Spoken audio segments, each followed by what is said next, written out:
中國30年累積了工程師治國的歷史資產，台灣30年累積了什麼？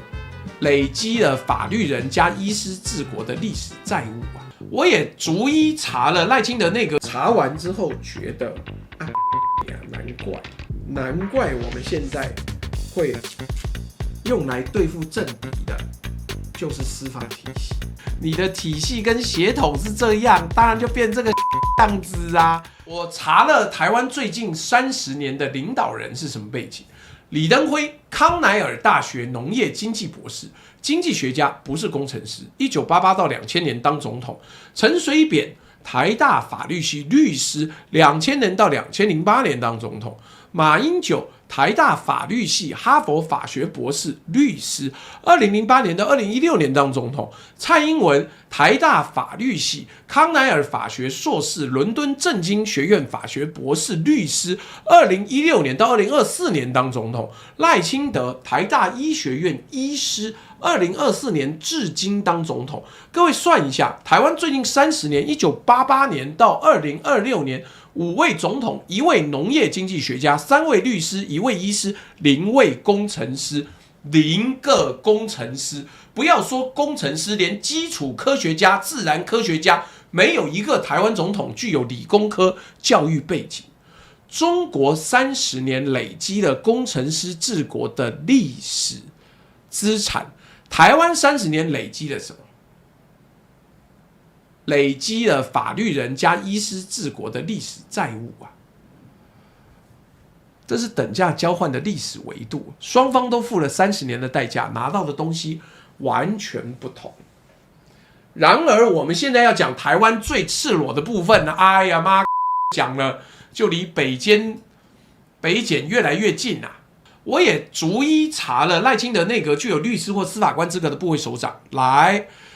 第1位卓榮泰，行政院長，台北大學法律系律師，高考及格。第2位顧立雄，國防部長，台大法律系 NYU 法學碩士，職業律師，萬國法律事務所台美雙重律師資格。第3位鄭明謙，法務部長，台大法律系司法官第26期檢察官法官出身。第4位劉世芳，內政部長，台北大學法律系律師，高考及格。第5位王美花，前經濟部長，現政委，台大法律系律師，高考及格。第6位楊珍妮，政務委員兼經貿談判代表，台大法律系律師，高考及格。第7位林明儀，政務委員，台大法律系慕尼黑大學法學博士，司法官結業。第8位吳芳明，僑委會委員長，台大法律系律師，高考及格。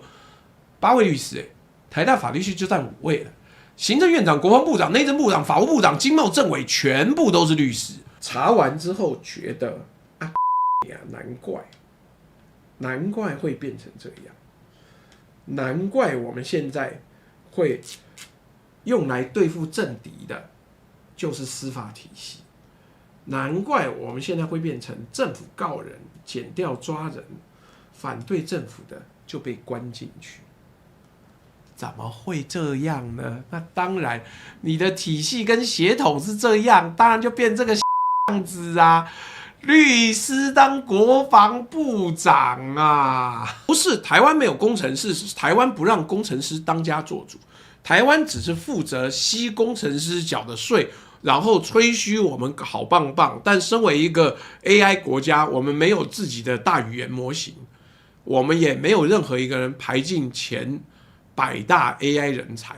我們讓誰掌權？我們讓8個律師，讓律師決定國防，讓律師決定內政，讓律師決定法務，讓律師決定經貿談判，讓會吵架、會頒法條、會權衡利益、會打擊政敵的人決定國家方向。工程師被擺在不掌實權的位置當花瓶。KBS 拍中國拍得太用力，把現在式跟歷史脈絡混在一起。但 KBS 講那個結構沒有錯，工程師思維對上律師思維對上醫師思維，在台灣100%適用，而且台灣這邊更赤裸。中南海曾經真的工程師治國24年，現在工程師的位置還在李強跟丁薛祥手上。總統府，中華民國的總統府從來沒有工程師治國過。唯一最接近的是孫運璇跟李國鼎啊，孫運璇是哈工大的電機系啊，但是結果他中風了，他沒有辦法接這一個工作，你看多可惜！我們曾經非常接近工程師治國。